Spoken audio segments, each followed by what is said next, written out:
Niyece? Geçin. Ve memnuniyet müddetsi bu. Sakin. Sakin de. Otur yerinizde. Kime beklersen diyorum ilahiden ayrılmayasan. Ayrılasın ilahiden. Hep bilmen yeminirsen. Geç otur yerinde. Yeni asır... Dikkat!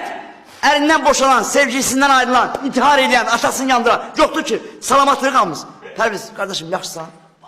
Ne var mı? Hani o banunun yeridir burada. Cehennem usulü. Müəllim.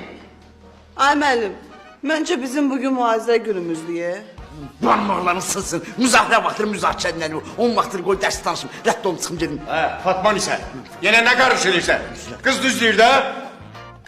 Geç otur yerinde. Sen öləndən görə qoy danışım mənim qrup. Geç otur yerinde. Yalvarırım. Geç otur yerinde. Ne zaman? Bu danışım de! Söndür onu çekme. Lazım onu çekme. Gizli şeyler. Söndür onu. Sen onu. Sen götür tepene vuracağım onu. Sakin. Açın defterleri. Başlayın yazmaya. Sakin.